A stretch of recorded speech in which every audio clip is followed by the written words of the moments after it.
Hello and welcome to FF News' FinTech Spotlight. Now today we're going to be finding out how merchants can improve their payment systems. And joining me, I have Kate Henry Ford from PPRO. Kate, how are you doing? You okay? Yes, no, I'm doing great, thanks. You? Absolutely brilliant. Really excited to be here on day 3 of Money 2020. But you have actually spoken on stage today, have you not?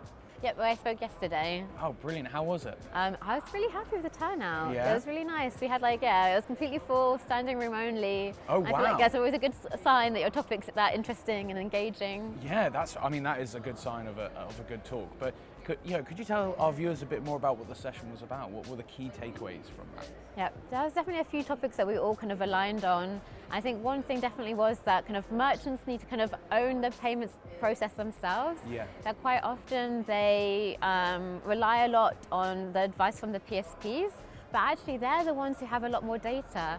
They know their target audience, they know a lot more about, say, their preferences, their demographics.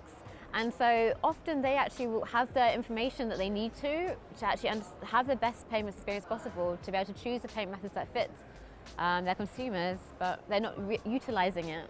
It's such a shame because, I mean, if we can use the tired old metaphor that data is the new oil, then merchants, as you said, are sitting on such a wealth of it that it seems a shame that they're not using it. So with that in mind then, what are the other common mistakes that merchants are kind of maybe missing out on or doing incorrectly when it comes to their payment processes?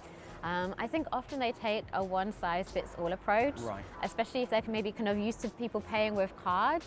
They kind of view all the payment methods as very similar to that, whereas actually they really need to tailor it more.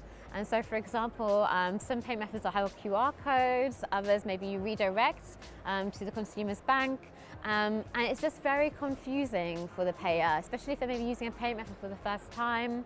And so they really need to do little things like, for example, by adding a description, explaining what the next step is. We've seen that increase conversion rates by plus 20%, which is like a huge amount. It's not often that you can have like such big gains. It's just a few simple tricks like that.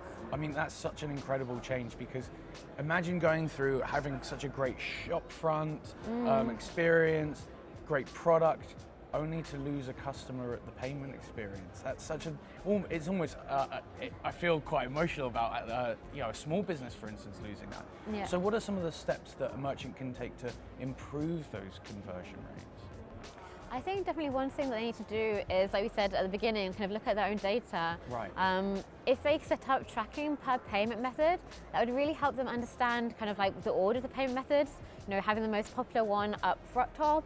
Also by segmenting their data by device. Yeah. For example, then they can see, okay, is desktop performing better than mobile devices? What can we do there? Oh, wow. And so sometimes we've seen, for example, on Android devices, they've had an integration issue, which meant that their conversion rate was actually almost 0%. And then just because they had an Android phone. Yeah, exactly. Just because the integration wasn't set up correctly, and they hadn't realised that. They just thought their overall conversion rate was low. Yeah. But actually, it was one very specific issue that they hadn't picked up, and it'd been like that for a year. That's incredible. And can PPRO actually highlight some of these, or at least reduce some of those complexities for merchants? Yeah. So what we'd like to do is realise kind of. Make sure, so we work a bit more with the PSPs, so we have less kind of direct merchants that we work with, but for us kind of what we really add extra value with is by kind of giving educational materials, consulting them on how to do this. So I work quite closely with a lot of our PSPs to make sure that they understand each payment method, what's the best practices, what they should be looking out for, and where possible highlighting these mistakes. Yeah, I mean that insight is going to be critical, but these merchants and the PSPs, the whole industry is changing so quickly that education is absolutely paramount. But how can, we've had some insights from you in terms of, you can look at the data and realize that, Android, it's at 0%, that's not working.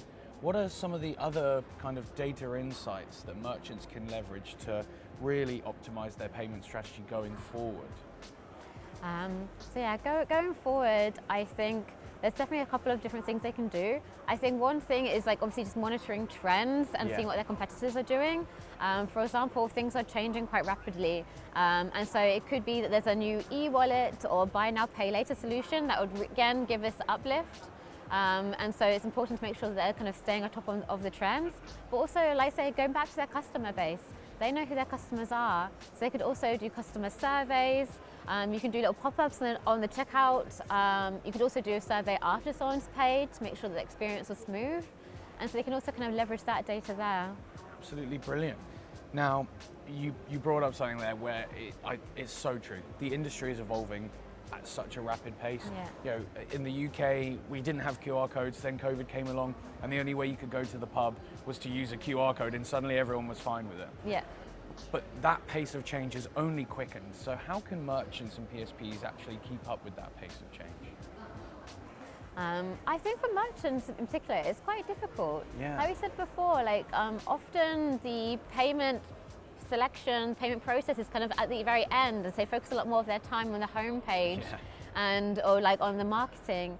And so I think for them it is just kind of almost like taking a step back and really just like paying attention. Yeah. And like, especially for smaller ones, just making sure that they are considering it and that they do, rather than just doing one-time optimization and just adding the payment methods, that they really kind of take an iterative approach and kind of keep on top of it. I think for PSPs, it's a different approach. I think because they're a lot more connected to what's going on, that they then need to more maybe work with their partners, their vendors. Like PPRO, we do so much research into local payment methods. We know which ones to recommend, and we don't just kind of connect to every single payment method that's out there in the world. We really focus on quality over quantity. Yeah. And so we know which ones have the best conversion rate, work within certain industries. Like some payment methods are much more suited to others than, or like we said before, audience. Because one size doesn't fit all merchants, right? Yeah.